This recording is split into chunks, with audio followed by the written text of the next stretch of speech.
Odumegwu Ojukwu, head of an independent state, not the young Emeka whom I had known in Yaba, Lagos in the early 50s. I outlined my mission. I was there to persuade him to call a halt to the firing from his side, while one more effort was made to resolve the conflict between the federal government and its now seceded state. The sticky point, however, was that this would require placing a hold on the secession. That's showing Kada. He has told us his mission to Biafra. Was that not a good mission? Thank you. Till tomorrow, it remains not only a good mission, but a patriot's move to save unnecessary wastages of lives and property in their millions. So may the souls of all those who died in the Nigeria Civil War continue to rest in peace. Now, before declaring Eastern region of Nigeria the Republic of Biafra, Lieutenant Colonel Chukwumeka Odumegwu Ojukwu had stood on the outcome of the Aburi meeting between him and the then military head of state of Nigeria, then Lieutenant Colonel Yakubu Gowon, that the regions will get more autonomy.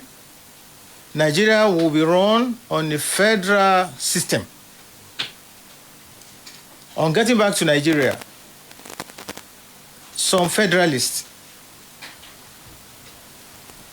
particularly civil servants, permanent secretary at the federal level, studied the papers and told Yakubu Gowon to his face that you have come with a paper that has dissolved the Federal Republic of Nigeria because it allowed for autonomy for the regions. Is that not true? Everything about Nigeria in the past, very true and relevant as we speak today, Saturday, 1st of May, 2021. The Federalists were led by the immediate past Oba of Benin. Oba Radio. Ikwa Polopolo. He was then the Federal Permanent Secretary. So he was among the team that studied the paper brought from Aburi, Ghana. And they told Gowon, sir, you've sold out Nigeria. It's just a moment of a strike of the pen. Bye-bye, Nigeria. So he asked, what should we do? They said, don't abide by this agreement.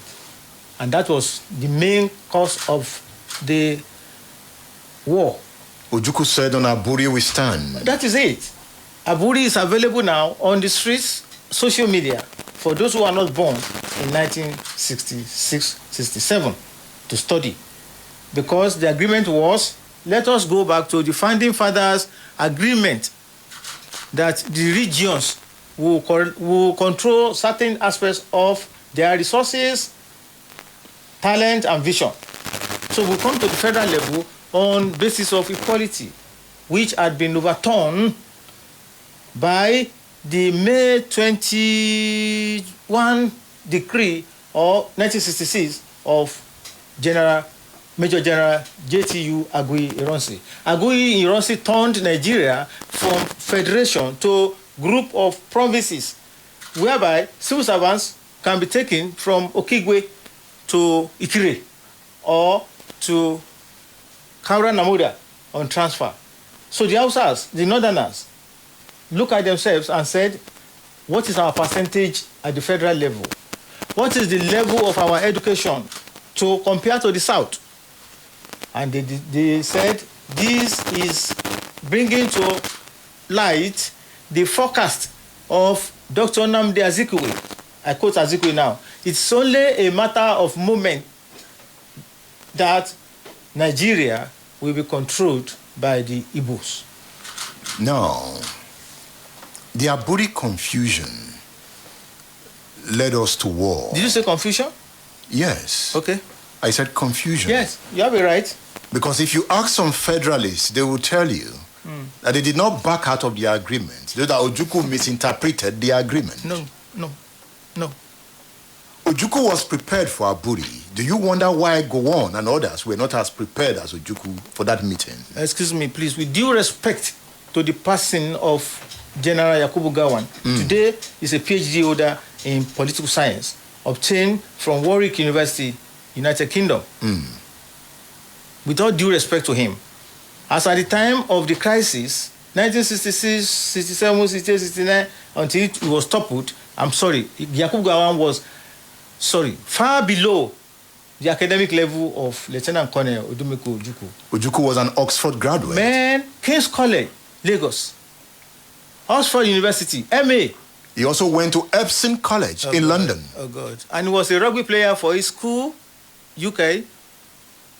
So, I'm sorry, Ojukwu did not see Gowon as his mate. They said he took all of them to the cleaners. They were just listening to him at the discussion in Aburi. Ojukwu was prepared. Ojukwu had set up a cabinet and they had developed papers for presentation at Aburi. I'm sorry to say this. 80% of those who went to Aburi went on a jamboree. They thought it was that easy. Ojukwu, welcome. We are brothers. Let us forget our differences. No. He said, no, please. This is a serious matter. He was just opening his briefcase. Paper 1, paper 2, paper 3, and they were just looking at him. So the unprepared Gowon could govern Nigeria for 9 years. An unprepared leader. Excuse me. Okay, for the sake of history and the academia and grassroots people, my people, grassroots, listening to us, I will have to be empirical, as always. I will mention names, days, and places, because not many people were born 1966, 1967. Yakubu Gowon was an incidental head of state. Why was he not Murtala Mohammed? He led the coup. The Murtala Mohammed, again, with due respect to all these people I'm mentioning, that is why those of us who are living must be careful about history, posterity, because history does not spare anybody. Murtala Mohammed was a hothead with temper. So the northern people met after the January 15, 1966 coup, which, if we analyze it today, was one-sided. The losses were many in northern Nigeria, western Nigeria, 0 level, eastern region. Does that make it an Igbo coup? No. The man who came out as the leader of the coup, Major Chukwuma Kaduna Nzegu, was not Igbo. He is from Okpanam. Okpanam is Igbo. Just that on the other side of the Niger. Thank you. But today everybody is claiming autonomy. I sent you about 2 weeks ago my tribute to Eddie Okonta. Yeah. When Eddie Okonta was alive, the king Obi of trumpet, many people thought, Eddie Okonta, Igbo now. No, Onisha Ugbo, the area you are referring to. Good. So Nzeogu himself was not the architect of the coup.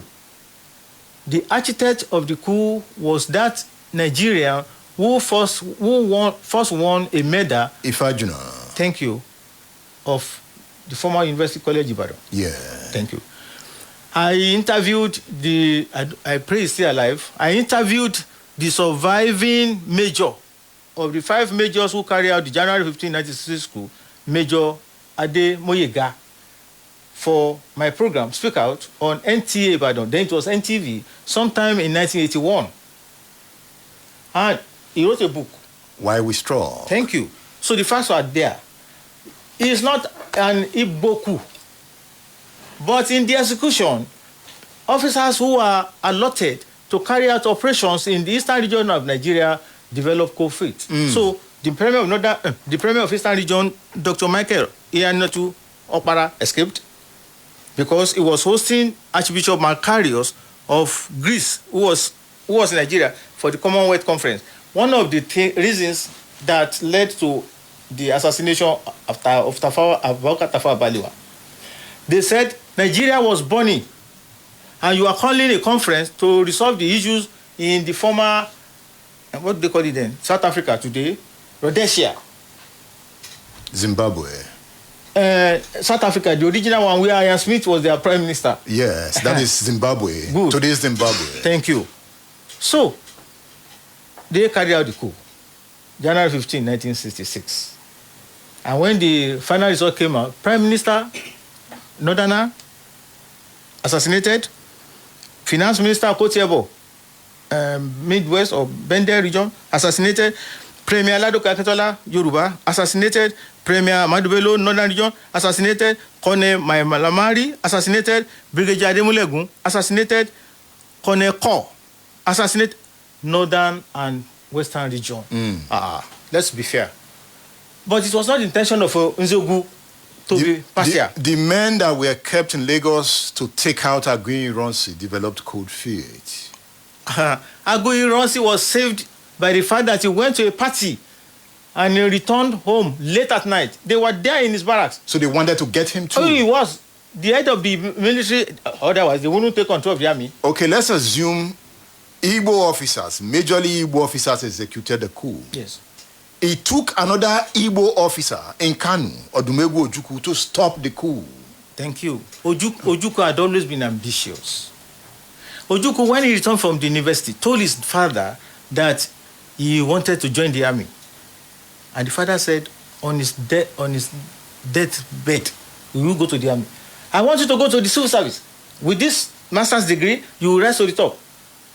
Ojukwu refused. But just to listen to his father, he took the civil service form and they posted him to Enugu. That was where he first met Lieutenant Colonel Adekunle Fajuyi, because he wanted to romanticize with the army, his ambition, his love. Eventually, Ojukwu had to go to the north to be recruited as a sergeant. He didn't present his certificates because he knew his inner intention would be to get to the army and take power one day. He has always loved power. Oh, he loved it.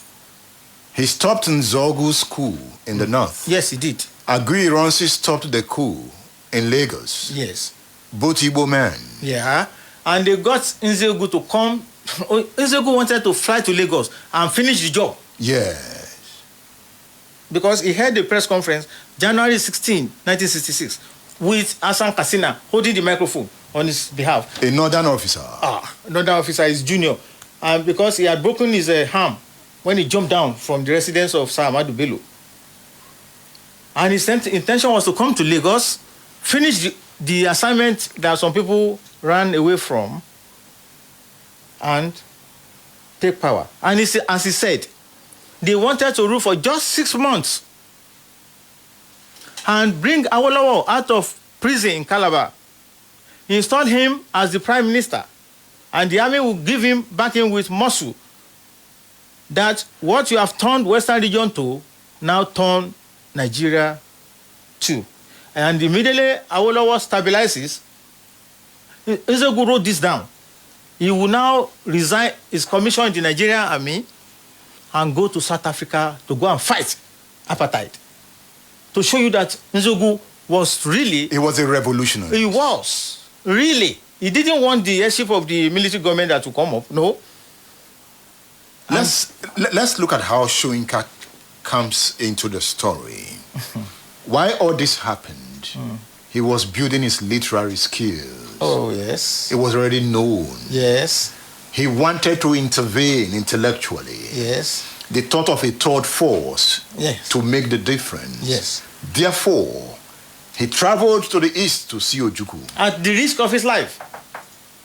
At the risk of his personal life. Why?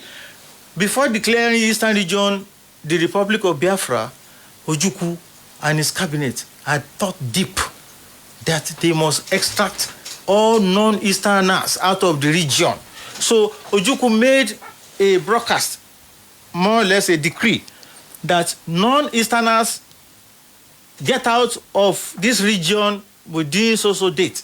Whether you are working with Nigerian Railways, Post Office, or you are a suya, or seller, buyer, private individual, out.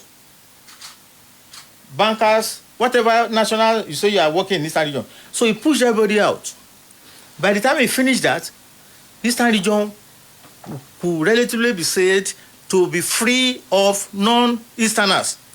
And this was when Soyinka wanted to plunge in. And that is when he went, alone. He left his School of Drama, now called the Department of Theatre House, University of Ibadan, where he was the head, drove to Lagos, spent a night, went to Benin, spent a night, and went to Enugu, all alone. Lonely road, which you could say was studied with dynamite. If you want to read Soyinka's story, get his book, You Must Set Forth at Dawn. He explained his action here. Thank you. So, getting to Enugu, you've read the part now, the portion where he met with Ojukwu and they had the discussion. He also met with Victor Banjo. Oh, because Victor Banjo was if with all respect, equal of Professor Wole Soyinka in academics. And Banjo was also a nationalist. Otherwise, he had every chance to escape from the clause Ojukwu had put him in. But again, he also placed himself in certain confusion. What was his agenda? His agenda was different from Ojukwu's agenda. Ojukwu, note, had always been ambitious. 1.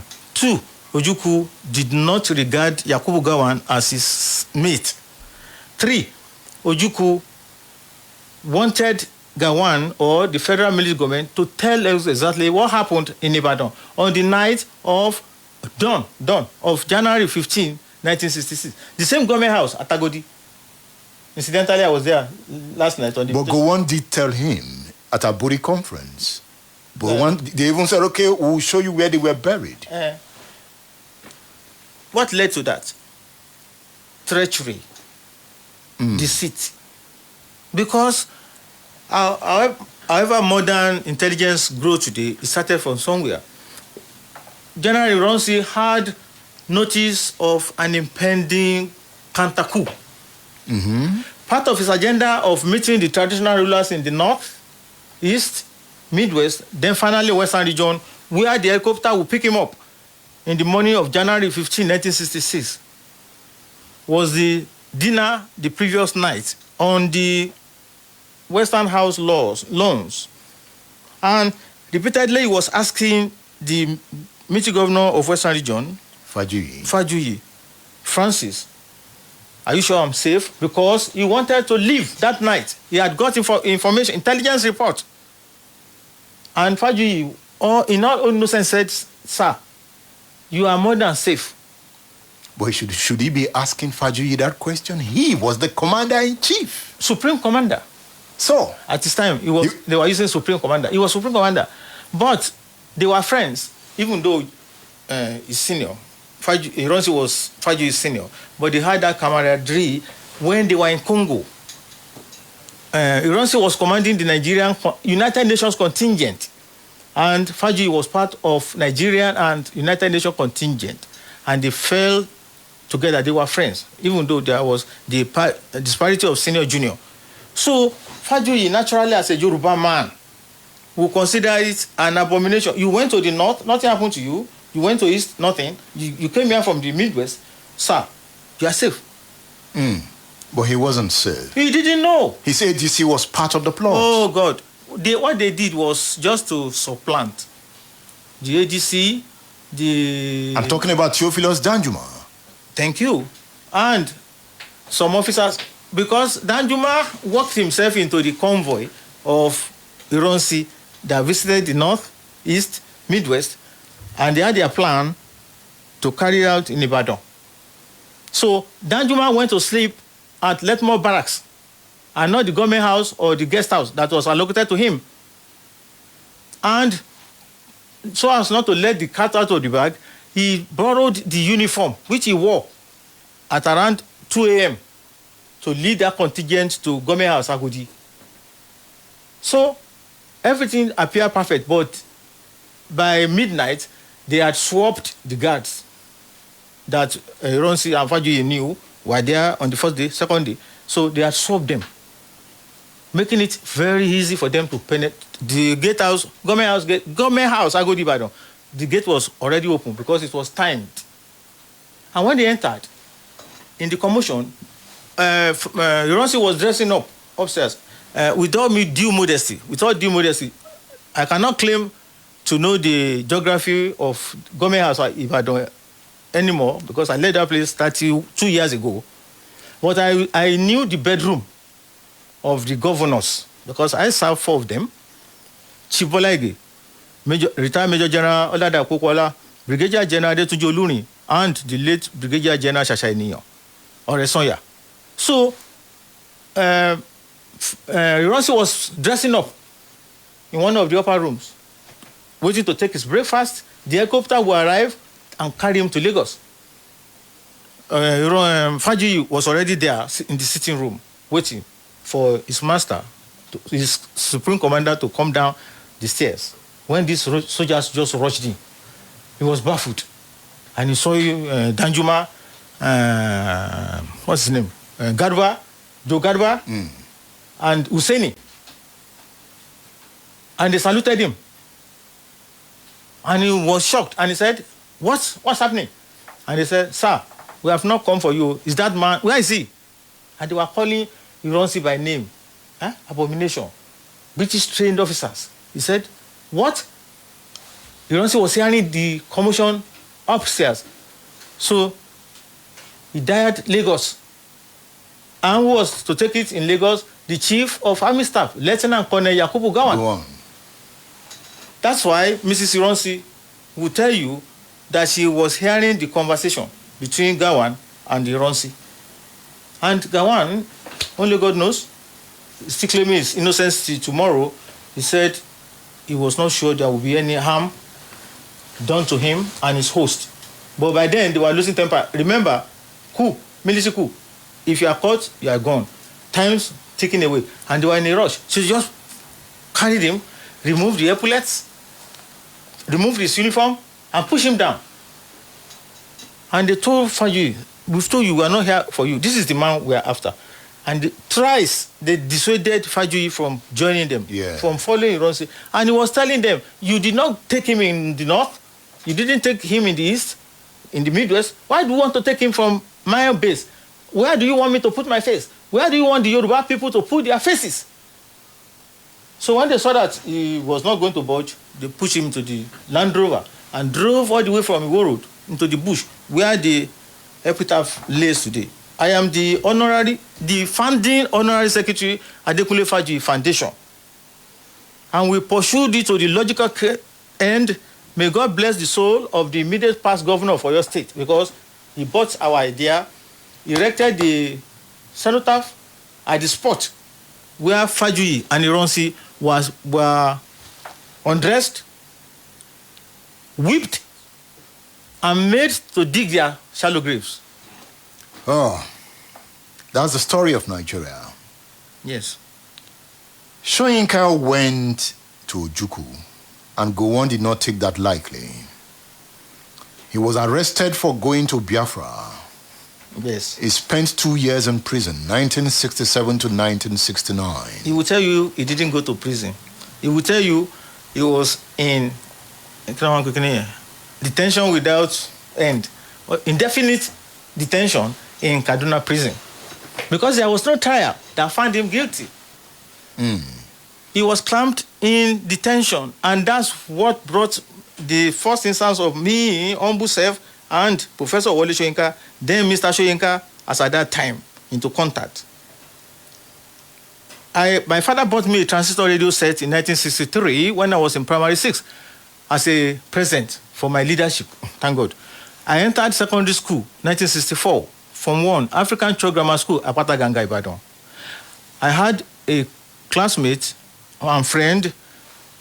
We bought a copy of Daily Times every day from our pocket money, and I had my transistor radio set. So you must come to me and Alan for the latest date and updates in world affairs. Lo and behold, Daily Times that morning, we bought it. Blazing headline: Wole Soyinka will remain in prison as long as the war lasts. Gowon, our hero. Because Soyinka has been my hero from 1960. So what's his offense? I read the full story. They didn't say any offense. What is the indefinite detention? Okay? He went to Biafra. That's an offense. To me, till now, I don't see it as an offense. He went to discuss with the enemy. No. Now, why are we saying Nigeria is one? He went to plot a third force. Which force? Didn't Ojukwu contest as senator in Nigeria? Nigeria is a big lie. A big lie? Yes. Ojukwu came back and National Party of Nigeria wanted to score a cheap point, granted him asylum. If you saw the crowd that welcomed Ojukwu at Ikeja Airport, put that one aside. Ojukwu was persuaded to come and contest for senatorial seat under the platform of MPN. It was part of the deal he signed before he was allowed back into the country. That's part of the Remember, lie. he went on exile to Cote d'Ivoire. Nigeria is a big lie. Lie, L-I-E. Lakan Alabi is on State Affairs. We'll be back after this break. Don't go away. State Affairs with Edmondo Bilo is live.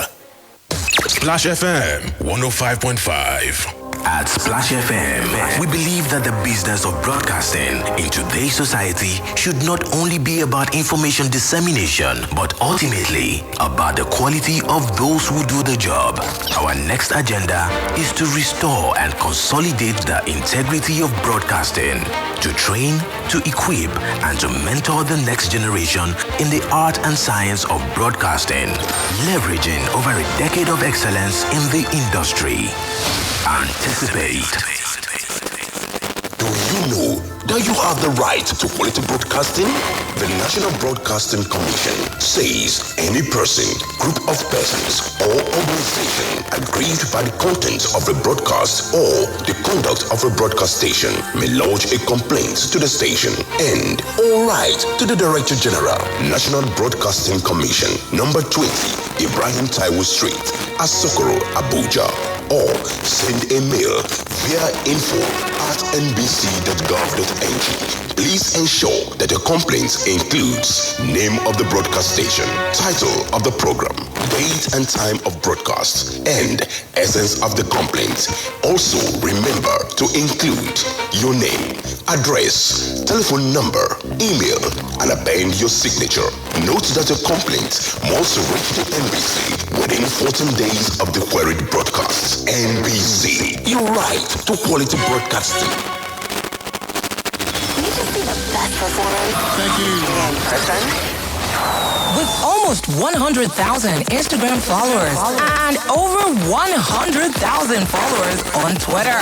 Wow. And more than 250,000 followers on Facebook. Our followers are our greatest assets. Join our social media family for breaking news, daily information, and giveaways. On Instagram and Twitter at Splash FM 1055. On Facebook at www.facebook.com/Splash FM 105.5.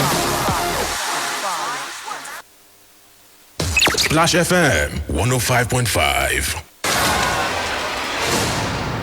State Affairs with Edmondo Bilo is live.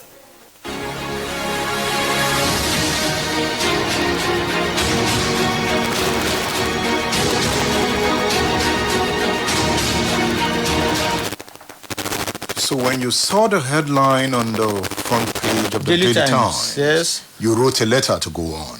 And the second day. So tell me about the letter. Thank you. You know, I was born Friday, October 27, 1950. And that's how I became 70 last year, October. Thank God. So, 1967, I was just 17 years old. And they formed 3 students of African Church Grammar School, Apata Ganga, Ibadan. So, the second day, I went back to the paper, newspaper, Daily Times. Thinking to myself, Wole Soyinka will stay in prison as long as the war lasts. Do you know when the war will last? That's my first question to myself and to General Gawan. Second one, what was his offense? He now said he went to meet with Ojukwu at the risk of his life. Instead of you to follow advanced countries of the world, they will be worshipping the types of Soyinka to deduce information, the secrets. What did he tell you? What did you notice? Now you just grabbed the man, drove him to Panti, and you are questioning him. And Soyinka accused Obasanjo of that plot? Now they are friends now. They have been friends since Obasanjo was the commander of Ibadan Garrison Organization. Because Soyinka, when he came back from that trip, went to see Obasanjo. That's another story. So, I took Kinongpe, Ajako, because we were on break. Our school was on break. So I was home.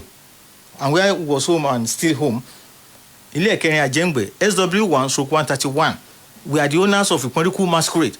One of the 5 leading masquerades in this town, Ibadan, Kabiyesi Alailua, Oba Olubadan, Adetuji, Ajegunso, Manimong Python. So I bought what they call Ajako writing sheets. 3. 1, first letter was to General Yakubu Gawan, head of state, Dodan Barracks, Lagos. I introduced myself. I am so, from 3 student, African Church Grammar School, Apata Ganga Ibadan. Paragraph 2. Sir, I read the headline story yesterday in the Daily Times, where you are quoted as saying that Wole Soyinka will remain in prison as long as war lasts. Sir, I don't think this is fair. 3rd paragraph. I want to beg you of 2 favors. Please release Mr. Soyinka or take him to a court of law. Thank you. Signed. Posted.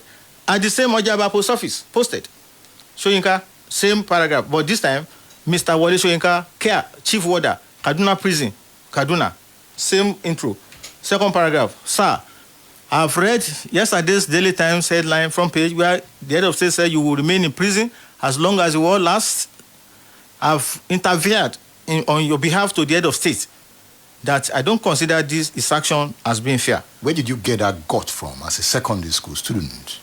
Where did I get the gut from? I've always been asked that question since it became known that I wrote Soyinka, and I always say it's due to my progeny and my destiny. And by progeny, I mean my ancestry. I am the 4th traditional chief in my family. Our progenitor, Omolaja Ekeni Ajengbe, was Ekeni Balogun of this town. His son, Suberu Ajengbe, was Ekeni Balogun of this town. Their son, Asani Onilola, was Agba Akin Balogun, and they fought in all Ibadan wars. Suberu Ajengbe fought in the 1840 Oshogbo War, where they drove these Fulani jihadists far back to Ofa. Then my paternal grandmother was the woman leader of NCNC in this town under Adogoke Adelabu. Adelabu would come to our house. Little as I was taken to Adelabu. So my grandmother, who will be 55 years, tomorrow will be the 55th year of her passage, was always asking me, sit down. She will brief me about my ancestry, their exploits, and what she stood for. Those were real politicians. They were not taking money for any party leader then. So I would say my consciousness rose from that time until 1964, when we got to African Church Grammar School, Form 1. And it was dinner all night was Eko and Efo, Eko and I was enjoying it as an Ibadan boy, Eko and Efo, until some Ijebus, Igbos, Lagosians in the boarding house said, no, enough of Eko and Efo, because we were next to Government College. And there were brothers and friends in Government College when they interacted, and we were hearing what Government College boys were taking for dinner: chicken, rice. So there was a protest led by Senior Ogume Khan, which we joined, and we were singing wow je eko, until the school changed our menu. So everybody must fight for justice, right, freedom. That was what you did on behalf of Soyinka. Then it was in one's blood, though. In the name of justice. Oh, that's it. Then Soyinka came out of prison. 2 years later. He acknowledged your letter. He wrote me formally. Soyinka wrote me a letter from UI, formally, collected by the school clerk at the Dugbe Post Office, African Church Grammar School, P.O. Box 729, Dugbe, Ibadan. He asked you to also visit him. First paragraph. I thank you for your letter, which was delivered to me, among others, on my release from detention. Paragraph 2. Thank you for your solidarity. Feel free to see me at the School of Drama, University of Ibadan. Yes, he invited me. So when you got there? He was out of town, according to the secretary. And the Abeokuta that I went to reconnect with him on Thursday, last Thursday, I begged one top official of University of Ibadan. I don't want to mention his name. He has been begging me not to please mention his name. I gave him the assignment 3 months ago. Can you please help me find out if the secretary of Wole Soyinka in 1967 is still alive? So he didn't work on it. If he had done so, I wanted to take him along to Abeokuta. I will ask him to stay outside. Then when we get to the point of the question you asked me now, that I came, but you are said to be out. Your secretary, I just tell him, secretary, come in. But who came in? Do you know what? Julie Coker, the famous Julie Coker, the second female face in Africa to appear on television. Mama Anika Waji Williams was the first. Julie Coker came all the way from Warri to give me solidarity on that visit to Soyinka. And that's what you call a 52-year-old appointment kept in 2021. Yeah, 1969 to 2021, 52 years. So you finally met Soyinka. You gave him your autobiography. I did. But I wonder why, after he came out from prison, you met him at other occasions. Thank you. You refused to tell him you were the young boy that wrote the letter. No, I was telling him on Thursday. He was just looking at me, amazed. And I believe he was seeing himself in me. His characteristics. I would never beg anybody for favors in my life. I served 4 governors. People were amazed that I was still going to work in Odua. They thought one would have stolen, embezzled. No. I don't beg for favors. I don't. None of the 4 governors did I beg for any favor. The only one that did me a great favor is late. That was Brigadier General Shashainiyan Oresonya. My last day in office, March 30, 1989. I went to his office to bid him bye-bye. And at a point, he now said, Alagba. That's how he called people. Make any wish, Alabi. Make any wish, and I will grant it on this spot. And I never had that before in my life. I thought myself, then I stood up. Your Excellency, thank you, sir. Sir, please, can you sponsor me to Hajj? He was just looking at me. Is that your wish? I said, but if I can make another one. I said, no, just one. I said, now you're asking me if that's my wish. So it was General Resoya from his pocket, because I'd left his service, that I went on pilgrimage in 1989. History repeats itself. I have that published in newspapers and it's in my book. History repeats itself. You know, I loved your ability to keep records. Thank you. It shows the super journalist in you. Thank you. You too. I was going to commend you because yesterday was Federation of Independent Freelance and Independent Broadcasters of Association of Nigeria, National Day, yesterday. I was the chair at Yinka Ayefele Music House. And when they asked me to make my remark, I told them, please don't enter the studio without a script. Freelance independence broadcaster. You enter the studio. Is then you are going to hear, Ele, Mode, music, music. He's composing the topic, or she's composing in her head. No research. By the time he now says, yeah, Egbo, tí tọkọtìyàwó bá jí, ta ló yẹ kó kí wọn láàárọ̀, pẹkẹtì, music. I will tune off because you are unprepared. But look at yourself. I hope people are seeing us on. Do you have a live streaming? Yeah. Look at you. It's your character. That's how you are popular with your program and your station, and by extension, our dear chairman, Senior Chibayo Akonde, my uncle and senior on the Olubadan rank, and his wife, Mama Nike Akonde. This is an organized company, broadcast house. You must come to the studio with a script, prepared. Thank you for commending my record-keeping ability. I met it at home new. Thank you.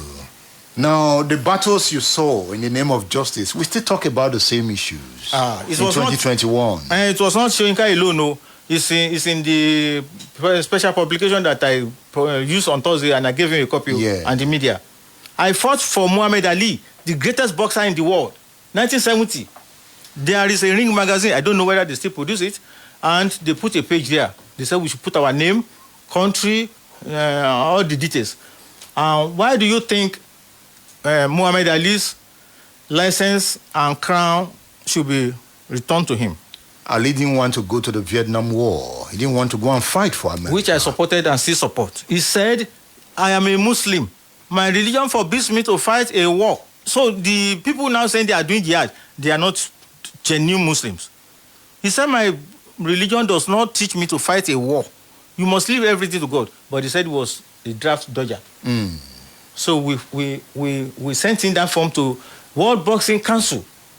And it was overwhelming. So Muhammad Ali went and took a lawyer and they went to court. Supreme Court of US now said World Boxing Council return Muhammad Ali's license and crown. Ditto for June 12th.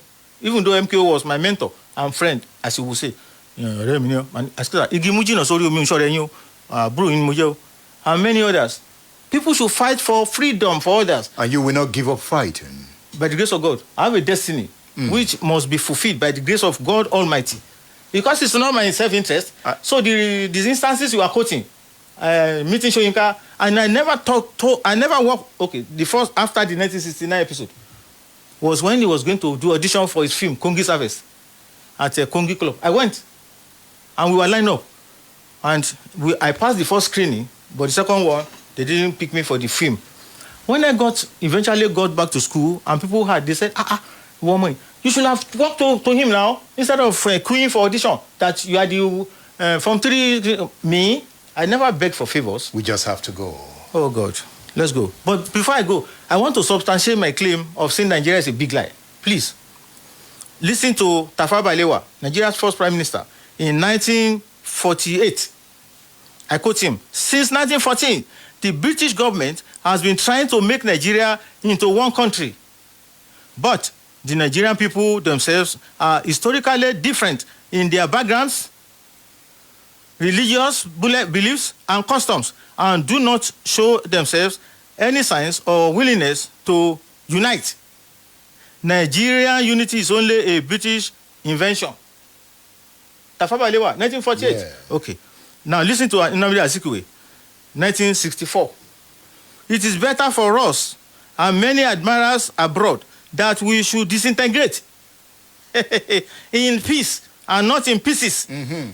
Should the politicians fail to heed this warning, then I will venture the prediction that the experience of the Democratic Republic of Congo will be a child's play if ever it comes to our turn to play such a tragic role.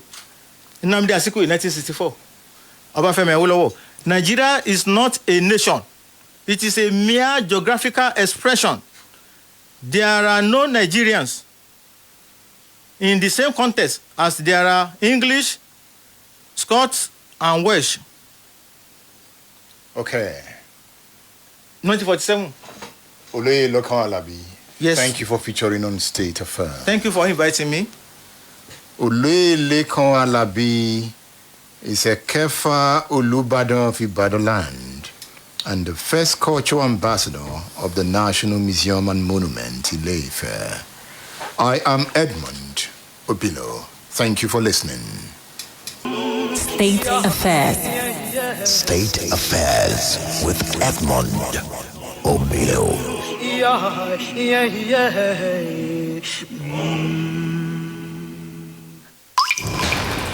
Don't dare touch that dial. It's Splash 105.5 FM, your integrity station.